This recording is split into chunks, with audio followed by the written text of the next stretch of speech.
In a village nestled between rolling hills and dense forests, where every stone and tree held a story whispered through generations, the sacred dance was the heartbeat of their culture. It was a ritual that marked the passage of seasons, the blessing of the ancestors and the unity of the people. This dance was not merely movement, it was a prayer in motion, a language understood by both the living and the spirits watching from beyond. The villagers prepared eagerly every year, their hearts beating in rhythm with the drums, their souls lifted by the hope and reverence the ceremony inspired. Among the hopeful was a young girl named Amara. She was known for her gentle spirit and a grace that seemed to flow naturally from her very being. Amara had waited for this moment all her life. This dance was her rite of passage, her chance to honor her ancestors and prove her worth to the village. Her eyes sparkled with anticipation, and her heart swelled with pride as she practiced the steps, dreaming of the moment she would join the circle beneath the moonlight. The elders saw in her not just a dancer, but a future bearer of the village's sacred traditions. However, beneath this hopeful exterior lay a darker shadow. Amara's stepfather, a man hardened by his own fears and jealousies, viewed her as a threat rather than a blessing. His heart was cold, filled with resentment and bitterness that no amount of prayers could soothe. To him, the sacred dance was a game she should never play, a power she should never claim. On the eve of the ceremony, with a cruel determination, he committed an act so brutal it shook the village to its core. He broke Amara's ankles, shattering her body and crushing her dreams. The news spread like wildfire, leaving the villagers horrified and silent. Many whispered about the unforgivable cruelty, others about the fear and shame that must have driven such violence. Yet, as the moon rose and the drums began to echo, something extraordinary stirred in the night air. Though Amara could no longer dance with her body, her spirit was far from broken. The injury that was meant to silence her voice and spirit instead ignited a supernatural chain of events no one could have foreseen. As the village gathered around the fire, the air thickened with anticipation and unease. The broken girl, left on the edge of the sacred circle, became the center of an ancient awakening. The spirits, long silent and watching from the shadows, began to move in ways that defied earthly understanding. Whispers traveled through the trees, and shadows danced with a life of their own. Amara's limp, a mark of her suffering, became a symbol of something greater, an invitation for the spirits to enter the village in a way they never had before. This was no longer just a tale of cruelty and pain but a story of resilience, mysticism and transformation. The stepfather's brutal act, meant to break a young girl, had instead opened a door to the unseen world, changing the course of the village forever. The sacred dance would continue, but it would no longer belong solely to the living. It belonged now also to the spirits drawn by the girl's indomitable will and the limp that led them in. Before the cruel night that shattered her ankles and changed her life forever, Amara's days were filled with a quiet, gentle rhythm in tune with the natural world around her. From a young age, she had been different from the other children in the village, not because she sought to stand out, but because she carried a subtle, unspoken connection to the earth, the trees and the unseen forces that wove through her people's stories. She would often wander alone near the riverbanks or beneath the ancient baobab trees, listening not just with her ears but with her heart, feeling the whispers of the wind and the pulse of the soil beneath her feet. Her intuition was a gift, a quiet voice that guided her in moments of uncertainty. Villagers sometimes sought her advice, recognizing in her eyes a deep knowing that seemed to reach beyond the present. She had a knack for sensing when storms approached, when a child was ill or when the crops might fail. This sensitivity made some wary, especially the elders who guarded the village traditions closely, but it earned her the respect of many who believed she was touched by the ancestors. Amara's bond with the ancestral spirits was not something she spoke of often, but it was the foundation of her inner strength. She felt their presence during the night, especially when the moon was full, and the air was thick with silence. In her dreams, the spirits appeared as shimmering figures, guiding her through landscapes both wild and sacred. They taught her songs of healing and protection, whispered ancient secrets, and sometimes carried her beyond the physical realm into places where time and space folded into one. These dreams were her sanctuary, a place where fear and pain had no hold. Despite the quiet power she held, Amara's life was simple. She helped her mother with daily chores, tended to the village garden, and looked after her younger siblings. Her presence was like a soft light that soothed the worries of those around her. Yet the arrival of her stepfather, a man filled with bitterness and suspicion, darkened her world. His jealousy and fear of her spirit's quiet power cast a shadow over her once peaceful life. Still, even as he sought to diminish her, Amara's connection to the spirits remained unbroken, a secret flame burning within her. When the stepfather broke her ankles, many believed this would end her story, that the girl who once danced so freely with the wind would be confined to silence and shadow. But instead of closing doors, the injury opened a new, unexpected path. As her body was forced into stillness, her spirit stretched its wings. In the long nights of pain and quiet, she began to hear the spirits more clearly, their voices no longer just a whisper in her dreams but a guiding force in her waking hours. The pain in her legs became a strange conduit, a way for her spirit to travel beyond the limits of flesh and bone. She felt herself slipping into a different state of being, less tethered to the physical world, more entwined with the rhythms of the unseen. Her dreams deepened, turning into vivid journeys where she danced among the stars and rivers, where her limp was no longer a sign of weakness but a symbol of her resilience and transformation. The spirits showed her visions of the village's past, the stories of ancestors who had faced cruelty and hardship but had risen to protect their people through wisdom and courage. She saw herself reflected in these figures, a continuation of a long line of guardians chosen not by birthright but by spirit. This revelation filled her with a quiet determination. Her injury was not an end but a beginning, a sacred trial that would prepare her to become a bridge between the living and the spirits. With each passing day, Amara's connection to the spirit world grew stronger. She learned to listen to the rain's rhythm, to the rustle of leaves in the wind, and to the heartbeat of the earth beneath her. Though her body remained broken, her soul danced freer than ever before. She began to understand that her limp was a mark of honor, a sign that she had been chosen to lead in ways that transcended the ordinary. The village, initially unaware of this transformation, started to notice subtle changes around her. Plants near her healed faster, the sick felt a sudden ease when she was near, and the air seemed charged with a quiet power. Amara's dreams and spirit connection had opened a new chapter, not just for her but for the entire village, signaling that even in the face of cruelty and suffering, life and magic could still flourish.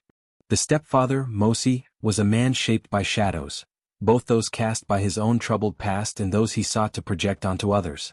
From the moment he entered Amara's life, his presence was a storm cloud hanging low over their home, heavy with suspicion and bitterness.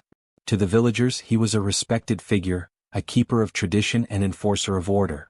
But behind closed doors, his motives twisted into something far darker, a desperate need to control, to dominate and above all, to suppress the growing light that was Amara. Mosi's fear of Amara's spirit was not born from ignorance but from a deep-seated dread rooted in his own insecurities. He had long been haunted by whispers of his family's failings and the fragile hold he had on his place in the village hierarchy. Unlike Amara, whose spirit seemed to dance freely with the unseen forces, Mosi felt bound by chains of his own making. He knew the villagers respected power, but the kind he wielded was harsh and often met with uneasy silence rather than reverence. Amara's gifts, her intuition and her connection to the ancestors threatened to expose his weaknesses and overshadow his authority. Jealousy gnawed at him relentlessly.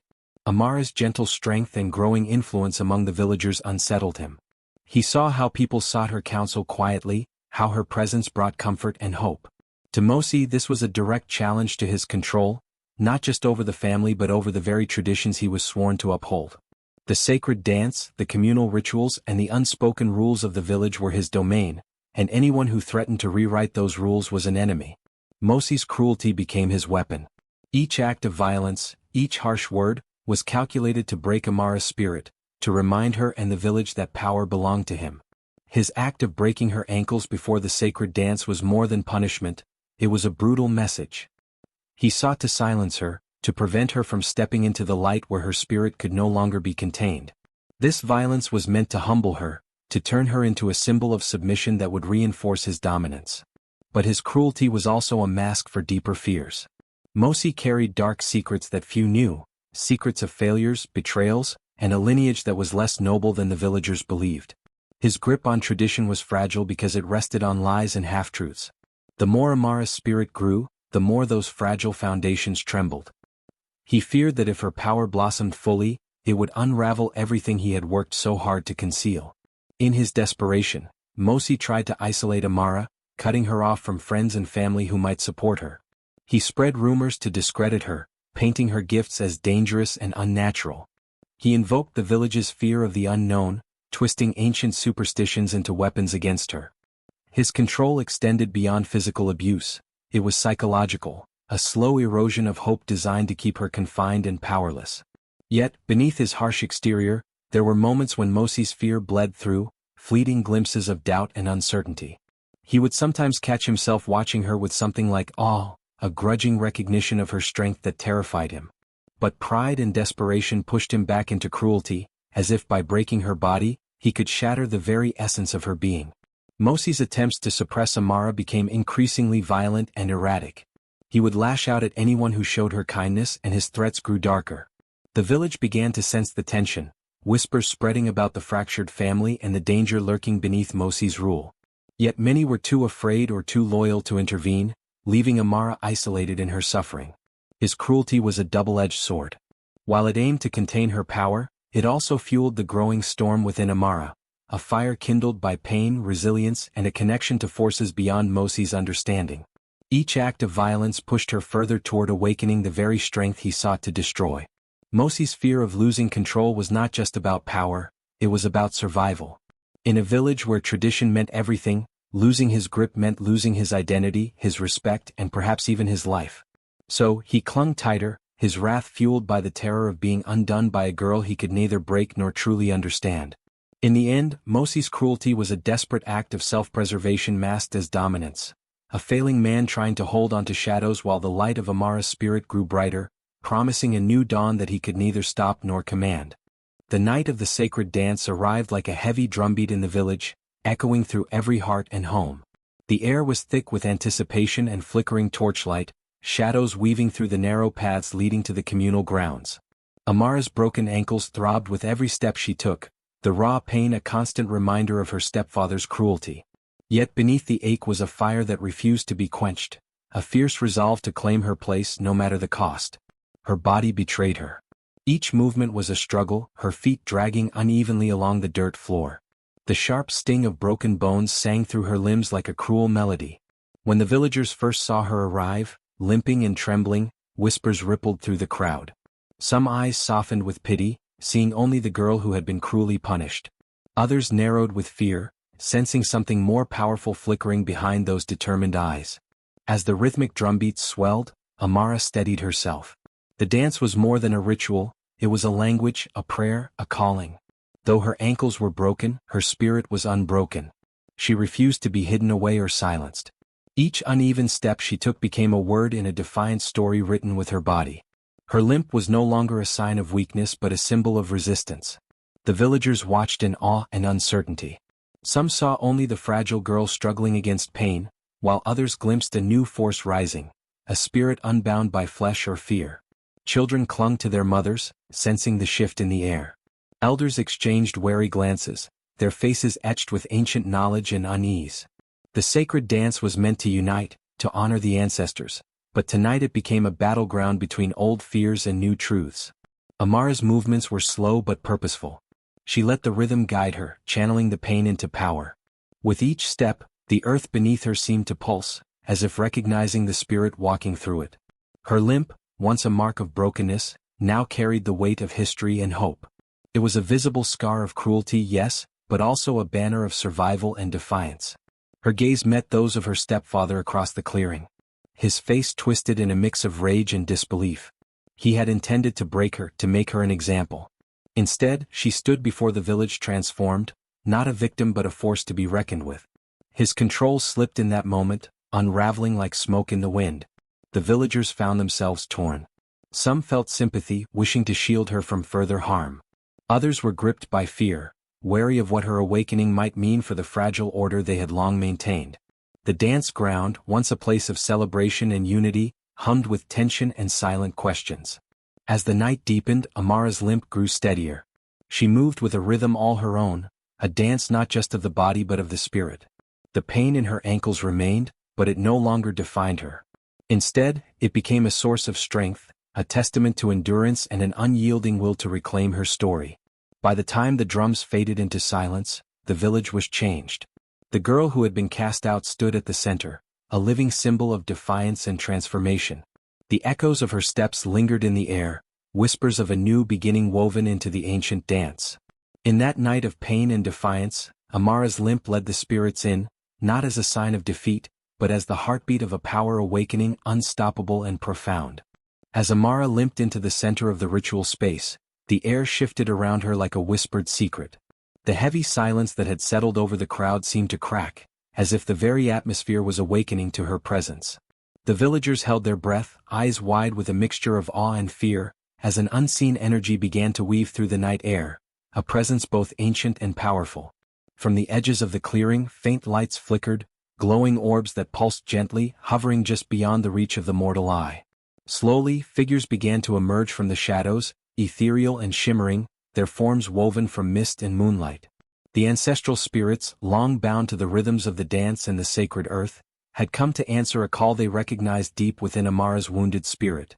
Her limp, once a symbol of suffering and cruelty, was understood by these spirits as a sacred sign, a mark of transformation and resilience.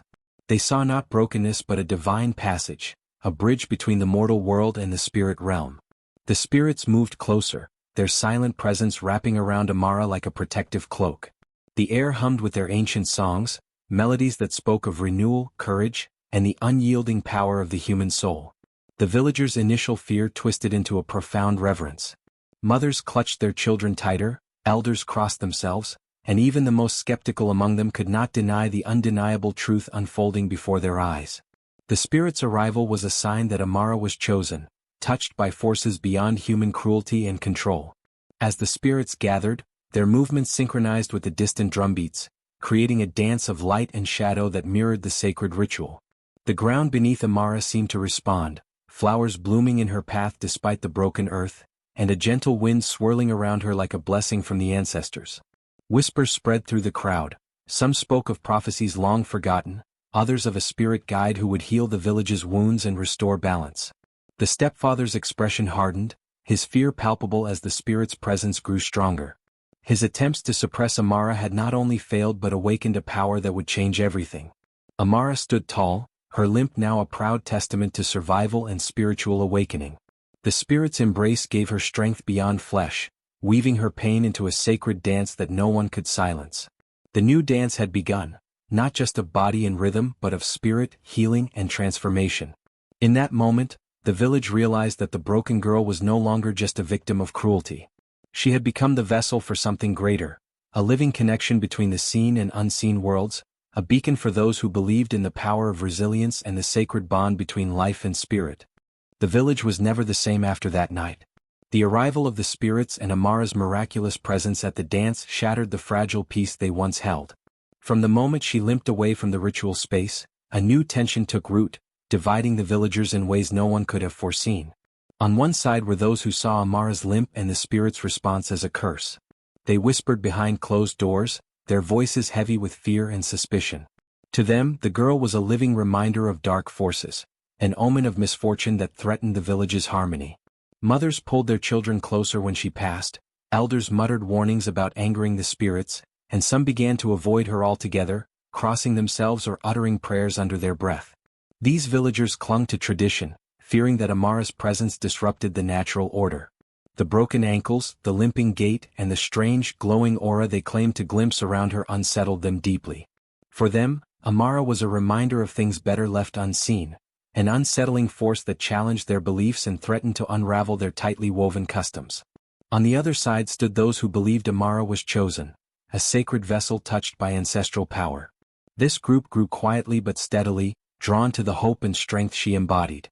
They saw her limp not as a weakness but as a divine mark, proof that the spirits had called her for a greater purpose.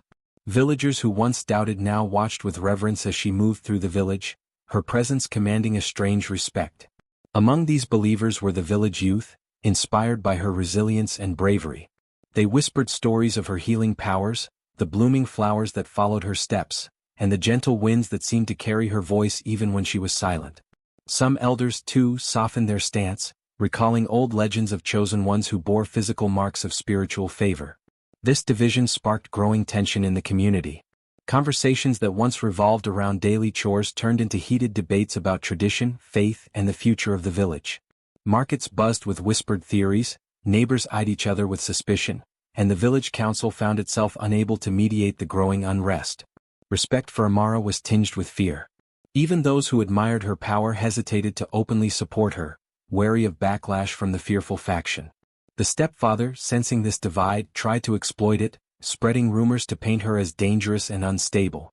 His words, filled with venom and desperation, only deepened the rift. Yet through it all, Amara remained calm and composed. Her limp, once a symbol of pain and humiliation, had become a banner of defiance and hope. Wherever she went, people felt the undeniable presence of something greater, a connection to the spirits that could not be denied or ignored.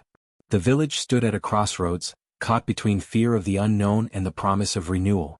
Amara's limp was no longer just a mark of injury, it was a symbol of the invisible battle raging within the hearts of the people, a struggle between old fears and new beginnings. And as the days passed, it became clear that this divide would shape the village's destiny in ways no one could predict. The days that followed the dance marked the beginning of a profound transformation for Amara, a journey that was as much about healing her spirit as it was about mending her broken body. Though her ankles would never fully recover, the limp she bore became less a sign of injury and more a symbol of resilience, a constant reminder of the power she carried within. The spirits, those ancient forces that had answered her call during the dance, did not abandon her after the ritual ended. Instead, they became her unseen guides, whispering through the wind and rustling leaves, leading her along a path few could see or understand. At times, she awoke from dreams bathed in soft light, where her ancestors spoke to her in languages older than memory, teaching her how to listen, not just with her ears but with her heart. Amara began to spend hours each day alone, walking the forest trails surrounding her village, feeling the earth beneath her feet and the pulse of life all around her. Though she moved slowly, favoring the unbroken leg, she learned to sense the rhythm of the world, to match her breath with the sway of the trees and the flow of streams.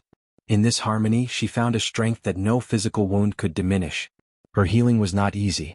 There were days when the pain in her ankles flared fiercely, sharp reminders of the cruelty she had endured. But with every step she took, no matter how unsteady, her spirit grew stronger. The limp, once a source of shame imposed by her stepfather's violence, became a sacred part of her identity. It marked her as someone who had survived the impossible and emerged changed but unbroken. The village watched her progress with a mix of awe and unease. Some whispered that the spirits were truly with her, while others feared what such power might mean. Amara's healing journey was visible to all. The gentle glow that seemed to radiate from her skin, the calm assurance in her eyes, and the quiet dignity she carried even when she struggled to walk. Her connection to the spirits deepened as she learned to channel their energy. In moments of solitude, she would raise her hands to the sky, feeling the rain before it fell and the wind before it stirred. She sang old songs taught to her in dreams, melodies that seemed to weave healing into the very air. With every note, her body felt lighter, her pain softened, and her soul lifted. Though her physical wounds would never fully disappear, Amara's transformation was complete in ways her stepfather could never understand. Her limp was no longer a limitation. It was a bridge between worlds, a testament to the enduring power of spirit over flesh. She carried the scars of her past not as burdens, but as crowns, marks of survival and sources of strength that connected her forever to the ancestors who had walked before her. This journey of healing, both visible and invisible, redefined what it meant to be whole. Amara had found a new rhythm, one that honored her pain but also celebrated her power. The spirits had not just saved her body, they had awakened a force within her that would guide her and her village toward a future shaped by wisdom, courage, and a deep respect for the unseen. The stepfather, Obesai, was a man who once ruled his household and the village with an iron fist. His cruelty and fear kept others in line, and for years his word was law. But after Amara's dance and the spirit's blessing, a quiet, unsettling shift began to take root, one that would soon unravel the power he so desperately clung to. At first, Obesai tried the usual tactics. He shouted, threatened, and demanded obedience, hoping to break the growing reverence for Amara and restore fear among the villagers. But his voice, once booming and commanding, started to falter. Doors slammed shut before he could enter, shadows seemed to stretch longer and darker in his presence, and even his own family grew distant, whispering in corners where he could not hear. Strange things began to happen in the village, small at first but growing bolder with each passing day. Crops in his fields withered overnight, despite his careful tending. His livestock fell ill mysteriously while neighboring herds remained healthy. The river, which once flowed gently by his compound, seemed to turn cold and sluggish near his home, as if rejecting his presence. Villagers who had once feared him began to see the cracks in his power. Mothers pulled their children close when Obesai walked by, elders exchanged knowing glances, recalling old stories of spirits punishing those who abused their gifts. The air around Obesai grew thick with unease, as if the very elements conspired against him. One night, during a fierce thunderstorm, Obesai attempted to intimidate Amara once more, storming into her small hut with fire in his eyes. But the moment he crossed the threshold, the flames he carried flickered and died. The room grew icy cold and a whispered chant filled the air, a song only Amara and the spirits knew.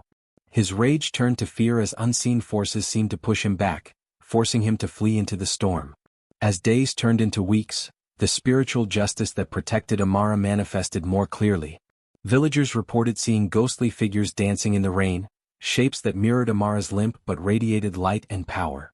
They whispered that the spirits had taken her side, and that Obesai's time was ending. His hold over the family crumbled. His wife and children, once obedient, now sought Amara's counsel, sensing the shift in balance. Obesai found himself isolated, a man powerless against forces he neither understood nor respected. In desperation, Obesai turned to dark rituals, hoping to bind the spirits or curse Amara. But these acts only deepened his downfall. Each attempt backfired. His crops failed even more rapidly, his body weakened, and his reputation in the village turned from fearsome to pitiful. Finally, the day came when Obesai was confronted by the village elders. They spoke of balance, respect, and the ancient laws that no one, not even a man as cruel as him, could defy without consequence. Stripped of authority, he was forced to reckon with the harm he had done and the new order rising in the village. Obesai's downfall was complete not through violence or confrontation, but through the quiet, unstoppable power of spirit and justice. The unseen forces that had protected Amara continued to work, ensuring that cruelty and control had no place in a world touched by healing and grace. His story became a warning, a reminder that true power comes not from fear and domination, but from respect for the spirits, the earth, and the strength within each person. And as Obesai faded from prominence, the village grew stronger, united by the lessons learned from the woman who limped into their hearts and changed everything. After the powerful transformation that Amara brought to the village, the old ways began to shift. What once was considered a mark of weakness, her limp, grew to be seen as a profound symbol of resilience and sacred connection. The villagers who had long clung to rigid traditions and feared the unknown, found themselves embracing a new chapter where strength was measured not by physical perfection or force, but by spirit and endurance. The elders convened, holding long discussions under the ancient baobab tree where village decisions had been made for generations. They spoke of Amara's journey, the pain she endured, the spirits she summoned, and the way she stood firm in the face of cruelty. From their deliberations grew a new tradition, one that would honor not just the physical dance but the deeper spiritual dance she had awakened. This new ritual was called the Dance of the Limp, a ceremony unlike any before. It was a celebration of overcoming hardship, a tribute to the power of spirit to heal, transform, and unite. During the festival, dancers would deliberately incorporate a limp or uneven step into their movements, not as a flaw, but as a sacred mark of connection to the ancestors and the spirits Amara had called forth. Villagers young and old began preparing for the first dance of the limp with excitement and reverence. Women wove crowns of vines and raindrops, mirroring the ethereal crown Amara had worn, symbolizing growth born from struggle. Men crafted drums whose rhythms echoed the heartbeat of the earth and the pulse of the rainstorms that had shaped their fate. Children practiced steps with joyous determination, learning to honor imperfections as signs of endurance. On the day of the festival, the entire village gathered in the central clearing, beneath a sky heavy with rain clouds. As the first drops fell, a hush settled over the crowd. Then the drumming began, a slow, steady beat that grew into a thunderous roar, mimicking the storm's own rhythm. Dancers moved with deliberate limps, their steps telling stories of pain and healing, of rejection and acceptance, of darkness and light. Amara stood at the center, her own limp worn proudly like a badge of honor. She raised her arms to the sky, and as the rain poured down, it seemed to answer her call, refreshing the earth, cleansing old wounds and blessing the new tradition. The villagers watched in awe as flowers bloomed at her feet and the wind whispered through the trees, carrying with it the promise of renewal. This ritual became more than just a ceremony, it became a living testament to the village's resilience. Mothers taught their children that wounds, whether visible or hidden, could lead to wisdom and strength. Fathers spoke of humility and respect for the unseen forces that govern life. The village elders shared tales of Amara's courage, reminding all that true leadership comes from grace under pressure, not dominance or cruelty. As years passed, the dance of the limp spread beyond the village's borders.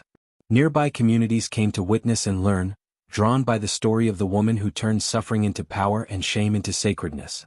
The limp, once a mark of disgrace, became a universal symbol of hope, endurance, and the unbreakable bond between humans and the spirit world. The rain, too, became a cherished element in their lives, a reminder that even the harshest storms carry the seed of growth. Whenever the skies darkened and droplets fell, villagers would pause to honor Amara's legacy, whispering prayers for strength, healing, and the courage to face life's trials. Through this new tradition, the village was forever changed. No longer bound by fear and cruelty, it blossomed into a community that celebrated the strength found in vulnerability and the power of the spirit to transcend pain. Amara's limp was no longer a sign of brokenness but a crown, one grown from rain, resilience, and the enduring dance of life itself. Generations flowed like the rivers that carved the lands around the village, carrying with them stories and memories, whispered from elder to child beneath starlit skies. Among these tales, none was told with more reverence or awe than the story of Amara, the girl whose broken ankles and limp had once stirred fear and pity but ultimately transformed an entire community. Time had softened the edges of her story, but the core remained vivid, a testament to resilience, spirit, and sacred connection. In the hearts of the villagers, Amara's limp became more than a physical trait. It was a symbol woven into the fabric of their identity. Mothers would cradle their infants and recount how the limp was a gift, a mark chosen by the spirits themselves. Fathers would pause in the fields to remember how the once scorned girl had stood tall against cruelty and called forth powers beyond mortal comprehension. The limp was no longer a sign of weakness but a badge of honor, a reminder that true strength often comes through enduring hardship. Every year, when the rains began to fall and the earth smelled fresh and fertile, the village celebrated the festival of the limp.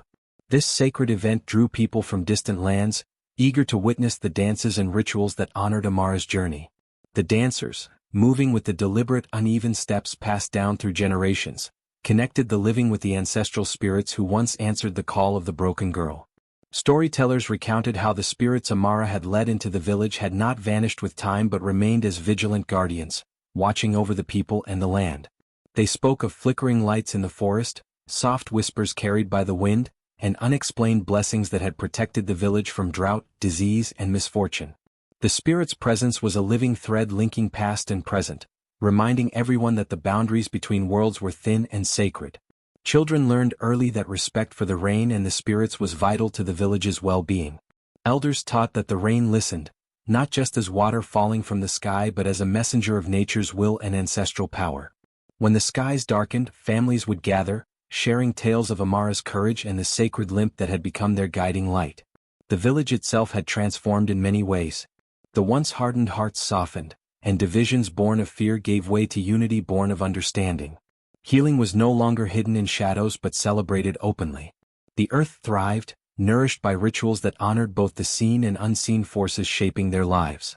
Amara's name was uttered with deep respect, never as a mere memory but as a living spirit who still walked among them. Her legacy was etched in every step of the dance of the limp, in every drop of rain that kissed the soil, and in the very air that whispered through the ancient trees. The village thrived under her watchful presence, a beacon of hope and resilience for generations to come. Through storms and sunshine, joy and sorrow, the limp that once marked pain became the crown that led spirits in, binding the community to their ancestors, their land, and to the enduring power of courage born from struggle. And so, Amara's story lived on, forever carried on the winds before every rain, a timeless reminder that even broken things can become sacred, and even the deepest wounds can blossom into strength. Generations passed in a gentle flow, like the rivers that traced the edges of the village and the winds that whispered through its ancient trees. The story of Amara, the girl who limped but led the spirits, became not just a tale told by the fireside but a living legend that shaped the very soul of the community. Her journey from pain to power, from rejection to reverence, left an indelible mark on the hearts of those who followed, echoing through time with lessons that transcended mere words. In the beginning, Amara was a girl defined by her broken ankles, by the cruelty that sought to silence her. Yet, through her limping steps, she walked into a destiny far greater than anyone could have imagined. The very injury meant to diminish her became a sacred symbol, a connection to the ancestral spirits that once danced beside her. The limp was not a sign of weakness, it was a crown forged in adversity, a testament to resilience and the unseen strength that comes from embracing one's true self. The village, once divided by fear and suspicion, transformed into a community united by respect and understanding. The limp that had stirred whispers of curse now commanded reverence as a mark of sacred connection. Each year, as the rains returned to the land, the festival of the limp blossomed into a celebration of life, spirit, and renewal.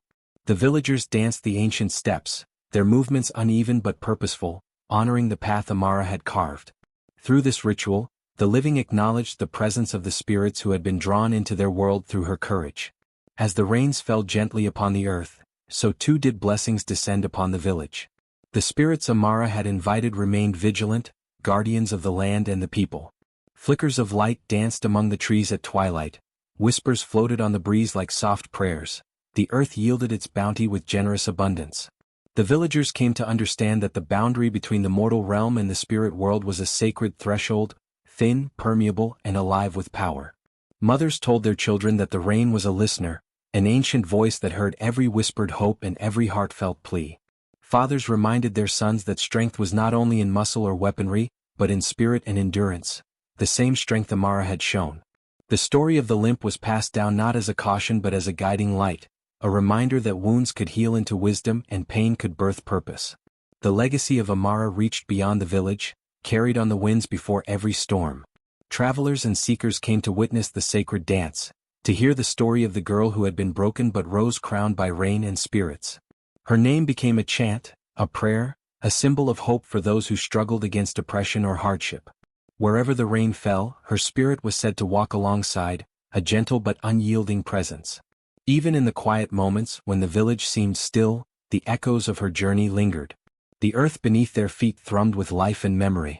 The rains washed away the old wounds, cleansing the land and souls alike.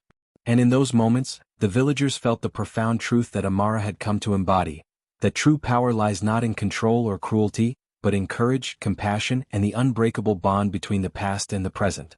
Her limp remained, a physical reminder that healing is not always about returning to what was, but about moving forward with grace and strength. It told the story of a girl who refused to be silenced, who embraced her pain and transformed it into a beacon. Through her, the village learned that sometimes the most profound blessings come disguised as trials, and the harshest storms bring the sweetest growth. And so, as generations turned like the pages of a sacred book, the woman crowned by rain lived on, not just in memory but in every step taken by those who danced with limps of their own, who faced the storms of life with open hearts. Her legacy was a song carried on the wind, a story whispered before each rain, a promise that no matter the hardships, the spirit endures and leads the way. This is the enduring power of Amara's story, a legacy that reminds us all: respect the rain for it listens, honor the scars for they tell our strength, and never forget that even broken things can become sacred crowns, guiding us toward new beginnings and boundless hope.